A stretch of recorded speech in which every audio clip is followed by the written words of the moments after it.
నమస్తే అండి. చాలామంది ఫోన్ చేస్తా ఉంటారు. సార్ మా ఇంటికి దక్షిణం వైపు ఖాళీ స్థలం ఉంది. అలా ఉన్నప్పుడు మాకేమన్నా ఇబ్బందవుతుందా? మా ఇంటికి ఏమన్నా వాస్తు దోషం అవుతుందా?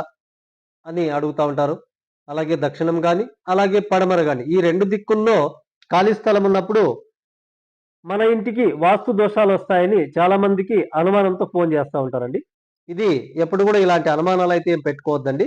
మన ఇంటికి ఎటువైపు ఖాళీ స్థలం ఉన్నా గూడా మనకి ఎటువంటి ఇబ్బంది లేదండి. మన ఇంటికి ప్రహారీ ఉన్నంత వరకు. ఇది గమనించండి. మన ఇంటి చుట్టూ ప్రహారీ మనం ఎప్పుడైతే ఏర్పాటు చేసుకుంటామో అక్కడ ఖాళీ స్థలం ఉన్నా గూడా మనకు ఎటువంటి వాస్తు దోషాలు రావండి. ఇదొక్కటి తెలుసుకోండి. అలాగే ఇంకొంతమంది సార్ మేము దక్షిణంలో ఖాళీ స్థలం ఉంది. వాళ్ళు అమ్ముతామంటా ఉన్నారు. కొనుక్కోవచ్చా? అని అడుగుతా ఉంటారండి. మీరు ఏమాత్రం ఆలోచన లేకుండా ఆ ఇల్లు కొనుక్కోండి. ఏమి ఇబ్బంది లేదు. ఆ స్థలం కానీ, ఆ ఇల్లు గాని తీసేసుకొని ఎటువంటి ఇబ్బంది లేదు. చాలా మంది తెలియక ఇప్పుడు గూడా మనకు అది పైభాగం అవుతుంది కదండీ! అక్కడ ఆ స్థలం గాని, ఆ ఇల్లు గాని కొనుక్కుంటే మనకేమైనా ఇబ్బందులవుతాయా? అని అడుగుతా ఉంటారండి చాలామంది.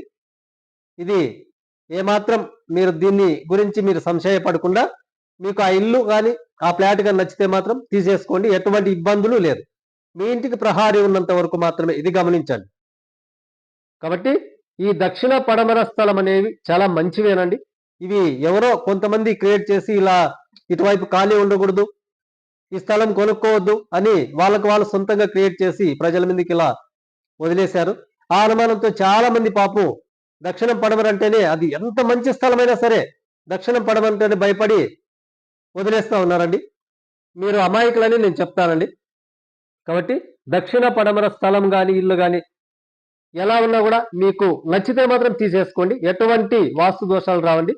ఒకవేళ మీకి అక్కడ ఏమైనా వాస్తు దోషాలు ఉన్నాయా అని ఒకవేళ అనుమానం వస్తే మాలాంటి వాళ్ళకి ఎవరికైనా గాని ఫోన్ చేసి మీరు ఆ స్థలంలోకి తీసుకెళ్తే అది మీకు ఎంతవరకు యోగిస్తుందనేది కూడా మేము చెప్తామండి. కాబట్టి ఇదొక్కటి గమనించండి. కొనకూడదా, కొనొచ్చా అనేది మాత్రం మీరు వదిలేయండి. అద్భుతంగా తీసేసుకోండి. ఎటువంటి ఇబ్బందులు లేవు. Thank you so much.